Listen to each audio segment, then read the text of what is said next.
Good afternoon, everyone, and welcome to the Small Business Cheerleader podcast. I'm Nicola from NW Marketing, and I'm joined this afternoon by Candice from the Keto Alchemy. How are you this afternoon? I'm awesome. Thank you, Nicola. Thanks for having me. That's right. You're an awesome keto coach, which is very interesting, and we're going to find out more about your small business journey today. I want to really dive down because we're going to start talking about small business and transitioning from corporate life into full-time small business. So lead me through the first part of how you got started with your small business. Yeah, so I was in the corporate world, kind of done what I thought I was supposed to do, right? Like you come out of college, get married, have kids, build a really good career, which I was really proud of, and I worked in the corporate M&A space, so super interesting.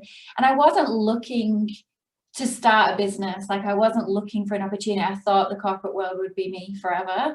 And keto came into my life. It was back in 2016. When I was at rock bottom with my health, like I really needed it. So someone introduced it to me, and I was like, okay, I'll try it. And it just transformed my health, my life.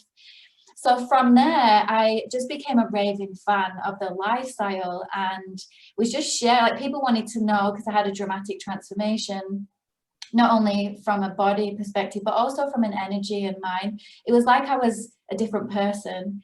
So people, of course, were asking me, like, what is it that you've done? Like, what did you do? Like, whatever it is, I want to know what it is.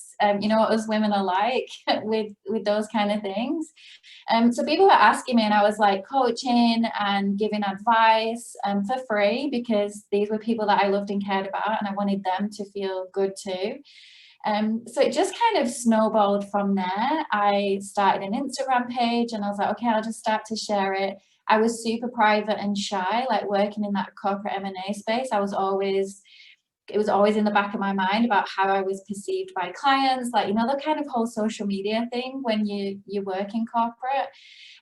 So being like private and shy, I was like, I have no idea how to do this. I think I had 5 followers on Instagram, and it was like my mom, my 3 best friends from high school, my sister, and just started to be vulnerable and share my story and put it out there. And it just kind of grew and grew from there. It started with vulnerability, though, I would say, like, you know, sharing my story. And yeah, just grew and grew from there, and the business got to a point where I was able to quit my corporate job and pursue this full time. And it really felt like it turned from like a passion project to like a fully fledged small business, which I was really, really proud of. No, that's amazing, because it really is hard, isn't it, to find a personality aside from corporate. When you really are, that is your whole identity, to then have another part of you, and she say be vulnerable to share that online, and to then see people take that up and really identify with it must have been so rewarding, because I think that that's one of the best things as a small business owner, is to see the actual uptake and people actually identify with what it is that you are passionate about. And you were passionate, and they could obviously see that. How did you go about scaling, though, from the beginnings of the small business to where you are now?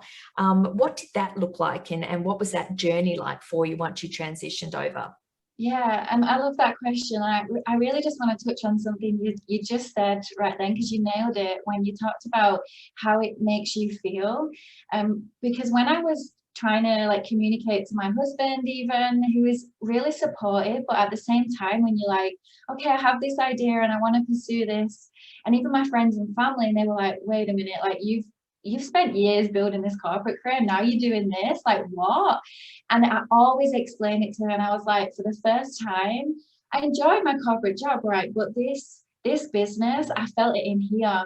Every time I saw another woman have a similar kind of transformation as I did, or you know, I saw them going from hiding behind the camera to now being in front of the camera with their kids and living life. Like I felt it in here, and that's how I explained it. I was like, I feel so fulfilled with this small business and this thing that I'm building, that I felt it in here, and that was what really fueled me through that fear of walking away from that corporate career. So I just wanted to touch on that because it's, you know, it's something that you said and I really resonate with that, because there's so many fears and challenges you have to overcome, and you have to keep constantly going back and remembering why you did it in the first place. And it was that fulfillment from other people, and how that's exactly right, because the reason I feel that so much as well is a lot of the coaching that we do is with small businesses in our Magnify Your Marketing program is working on your why.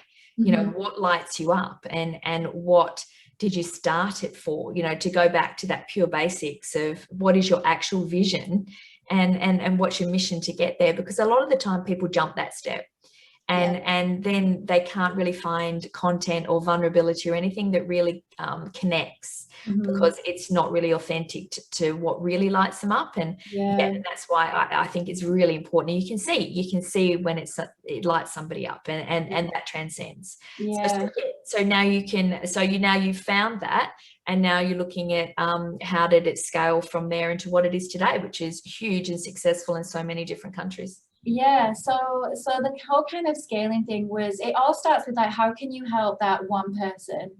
And then once I really figured out how I could get this message out there, and using social media platforms like Instagram and Facebook, was like really connecting with other people, and like, how can you help that one? And then how do you turn that into many? Was really kind of how I started.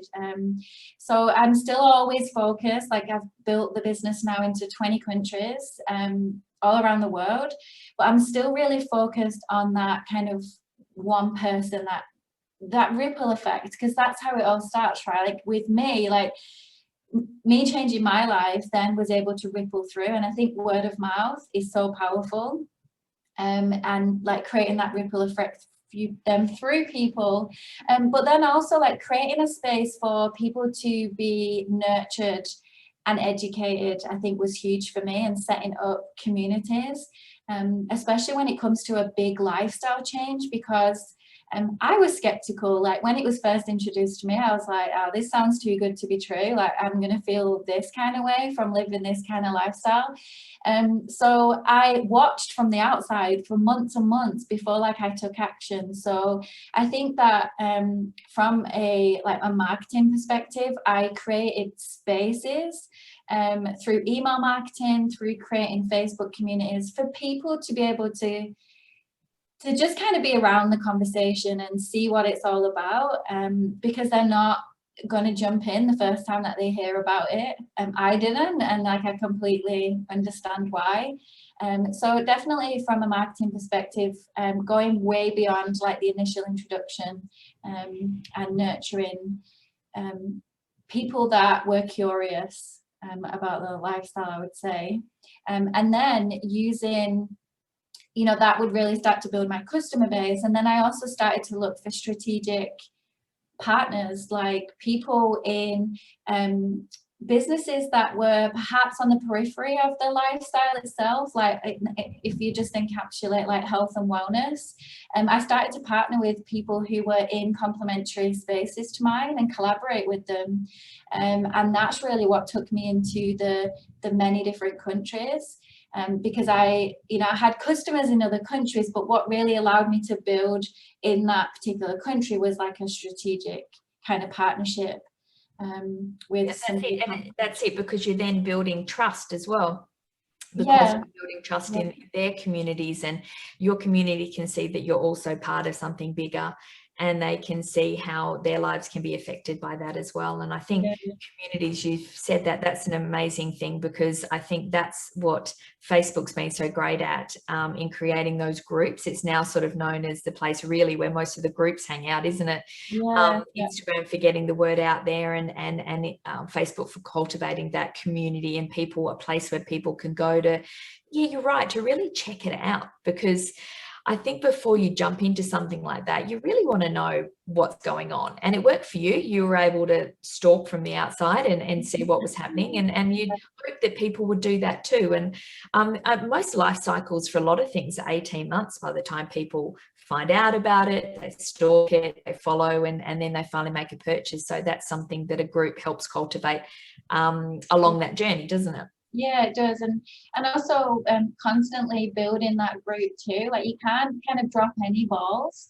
So with social media, I was consistent with content and the value that I was putting out in the world. And it was all based around value, right? Like how can I further educate people on what keto is? And so the value driven content that led into like community and nurturing environments, and being consistent with that was a huge game changer. Yeah, it's the value, and that's what we're trying to tell a lot of small businesses now. It's not about the sell. It's about providing the value for people to then build trust and to then know that what they're getting involved in is something that they can 100% back. I think that comes, it doesn't matter if you're a plumber, if you're a tradie, if you're a marketing agency, or whatever small business you're in, if you can provide value and build trust online, which is why we ask people to show their faces a lot more now, because we really want to see the people behind these products and businesses, don't we, than maybe we did before. Yeah, I completely agree. Yeah, it's oh, I don't know. It's one of those things where it takes a lot of time, but I think it's time that's valuable and comes back to you, because that time you building those the value offers showing up online, eventually you might be sitting in front of two people, like you said, with your Instagram page to begin with. But consistency, day by day by day, you consistently show up. People know that you're for real and you really do. And you said you showed vulnerability, and people could see that a little bit behind the curtain, which I think is what a lot of people love about behind the scenes social media stuff, because they get to see what's really happening. So, okay, when you've scaled it and now you've got a business that's pumping, now how do you manage family and a small business? Because that's always something that our listeners are always wanting to know tips and tricks about. Not that there's any magic bullet, but how do you manage your family when you're looking at running a small business? Yeah, so that was I would say one of the biggest challenges in building the business was the kind of time spent, because when you're so passionate, and we are, right, like our businesses become our babies and are almost like part of our family, and we love them and we want to pour into them. And I learned the hard way for sure. So what I share is because it came through some really hard times, and I was so committed to the business and the people that I wanted to serve that I never threw the towel in. Because let's face it, there's so many times where you're just like, oh my God, this is so hard. Can I do this anymore? Is it for me? Like, especially when I could always fall back into the corporate world so easily, which was my comfort zone, right? But I was like, no, I'm going to do this, and just kept charging through, but not without challenges. And I would say the biggest one at the beginning was with my husband, who is amazingly supportive. But I kept him in the dark really for a long time, because I'd had this comfort zone, and he didn't really understand why I wanted to do this, and I kind of kept him in the dark about what my vision was. So I was kind of vision casting myself for like, oh, this is what my future self could look like, what my future business could look like, especially as it really started to take off and scale. And I had all these grand visions of growing the business so he could retire, and all these investment dreams, and the kind of lifestyle dreams that come alongside building a successful business. But I didn't share it with him. So all he kind of saw was me coming back from my day job, quickly making dinner, coming to my laptop, spending hours and hours and hours, and he's like, what is she doing? And through many challenging conversations that we'd had, I would say it was probably a good 6 months in, that I just kind of sat him down, and I got some coaching off a mentor of mine who was like, bring him in, like, let him see what your vision is, share it. And we kind of sat down, we had a glass of wine together, and I shared my vision for this business with him, and he was like, okay, I get it now. And I was like, whoa, like that's all that it took. And I think for me, it was a huge lesson in that the people that love and care about you, who are really just thinking about your well-being, and bring them in, let them in, and let them know why you're doing what you're doing, and what your vision is, and ask for their support. you know, I said that when I brought my husband in and we talked about what it would mean, he was way more supportive when I was on Zooms at 11 o'clock at night or getting up at 4 o'clock in the morning for a European call. Like, he was really way more supportive. So I did the same. Then I kind of rippled that out and spoke to my friends and my mom and my family, and they kind of were like, oh, I get it. So definitely share with the people that you care about, because that really took a lot of pressure off. Another big challenge would be being mindful about, I called them buckets, and that's how I referred to them. So my business was a bucket, my own self-care was a bucket, my family was a huge bucket, my friends, and my relationship with my husband, like my marriage, was another bucket. So for a long time at the beginning, I was always filling my business bucket. It was like overflowing, right? And some of the other buckets weren't getting, or they could be plants, right? Like whatever works for you. Like, I wasn't watering them. So if you think about plants, like they start to wilt and die. So it again, through hard conversations, through learning the hard way, I kind of realized that you have to fill all buckets. You have to give yourself permission, like, okay, I'm going to not spend Saturday morning working on my business. Instead, I'm going to go get my hair done, or I'm going to go to the gym or to fill that bucket. Or it might be that I'm going to take my kids to the library, take the morning off and spend quality time, not on the phone, not in any kind of conversations, and really pour into my my family bucket. Same with my husband. Over time, I started to not prioritize like date nights and things. I'd be like, oh, I can skip it because this call or this meeting is way more important. And again, through challenges, through hard times, I was like, no, you kind of have to prioritize and lock it in. And when I started to get better at watering all the plants or filling all the buckets, whichever analogy works for you, my business started to perform better. And I started to feel better, and everything was kind of flourishing. It's definitely a juggle, something you have to be mindful of, and be careful what those buckets are too. Like, really think about what's important for you, your future self, your future business, and your future like family and people that you care about, and really prioritize them. Like, there was maybe in the corporate world, I had a Netflix bucket that I ditched when I got, started to build my my business. And even as harsh as it sounds, like friends too, right? Like, really start to think about the people that you're spending time with, and where you're wasting time, things that you're wasting time, like shopping. It sounds crazy, but I subscribe to like delivery, so I haven't been food shopping in such a long time, because I figured that was time that's, I can spend elsewhere on another bucket that's more important. So kind of getting really granular about where you spend your time, and you can track it. I started that exercise by like tracking like every 15 or 30 minutes of my day, and then kind of highlighting at the end of the week, oh, that was a waste of time. It's a bit confronting, but when you really start to track, then you can change. Yeah, well, that's it. I mean, it's that old saying, you can, what measures, what's measured, matters, or what's measured gets changed, because otherwise, how do you know? You assume you're just really, really busy. I mean, there was a time there in our business when we had clients, we did a lot of retail shopping center clients, and a lot of them, we were so busy, we had extra staff, and because they were all so busy. But then when we looked at actually what was happening, there was so much over servicing happening.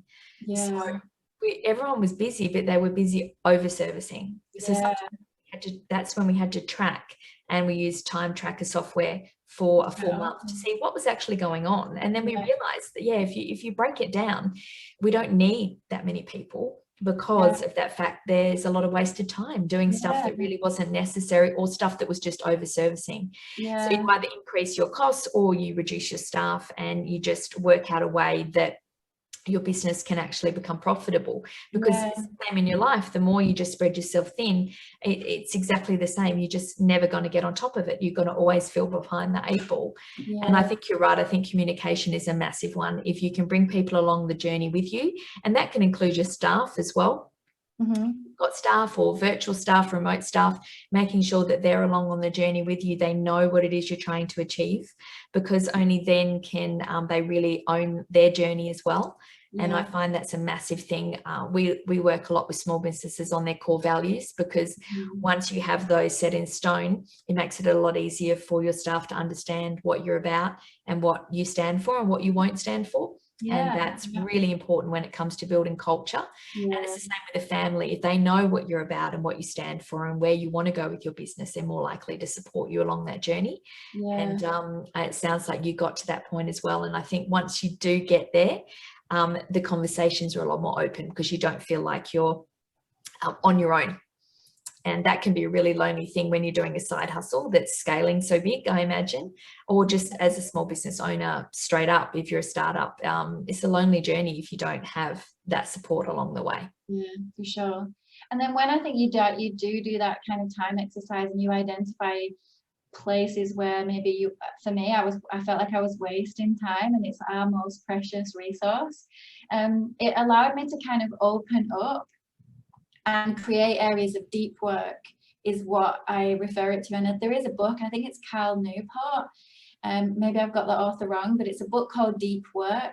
And I loved what he spoke about in creating spaces. So I actually have like a good 2-3 hour chunk, sometimes 3 or 4 times a week throughout the week, and it is called deep work. And you know, the team that I have, they know that, oh, she's in deep work and we can't disturb her unless it's utterly like an emergency. My kids are at school, and you know, my people are aware, so it really, I'm just giving myself permission to really dive into project work, or maybe it's a like a creative project that I'm working on, or a new website, or whatever it may be, something that's like deep work. I turn my phone on airplane mode. I shut down my emails, my socials, and I literally just focus on that one task. For that portion of deep work. And that was a real game changer, would be one of my biggest tips as well, is creating those pockets for you to be able to go really deep. Because I think otherwise we end up like flying through our inboxes, flying through our messages, meetings, Zooms, you know, all the things that it takes when you're running a small business. Or you're consistently responding to beeps and notifications and scrolling, seeing how your reel went and if it's gone viral, and everyone tends to always be refreshing. And I found a similar thing to deep work. It might be the same is with the big rocks. Big rock work. So we used to go through our calendar and set aside chunks, like time blocking with big rocks, so that you make sure that, you know, project work is a priority throughout the week. And I think that I agree, that's a fantastic way to just make sure that you get working on the business as opposed to in it all the time. Higher level project work needs to be done, otherwise you do not scale. You're consistently putting out fires and you get nowhere near your vision. So I think that is a massive one. So I love that. So the main things we've talked about from the tips for managing, you know, small business life is looking at sharing, open communication, making sure people are along the ride with you. Getting those buckets right, and making sure all the plants, making sure that you are looking after each of them, because it's that old saying of, you know, put the oxygen on you first, because obviously no one else is going to be able to survive family life if we all crumble too. And then making sure you're time blocking and really putting time aside for growing the business or focusing on the next project or creative, to make sure that you are growing it, not just consistently putting fires, because that will never light you up. You'll just end up hating your business, because you'll be consistently just putting out fires, never actually getting closer to where you want it to be. For sure. That's what I find. Whoa. Wow, that's awesome conversation, because it's re-inspired me to get my buckets in order and have some conversations. So thank you very much for that. Awesome. All right. So where can people find you if they want to know more about Keto Coach or more about Keto Alchemy, and get onto you on the socials or website or LinkedIn? Where should they find you? I'm mostly active on Instagram. It's at keto_alchemy, and of course Facebook. And the community that I spoke of earlier, I have a Facebook group which does give people, and you can find it through my socials, gives people an opportunity to kind of just be a fly on the wall and see what it's all about. So the group is a really supportive and like non-judgmental space, like ask any questions, you know, just kind of stalk the group, have a look around. Yeah, that's the best way to Awesome. be curious. Yeah. Well, it's been amazing hearing your journey, because I think people get so inspired by seeing someone else's journey and knowing what works for them and taking bits and pieces and being able to implement it into their own journey.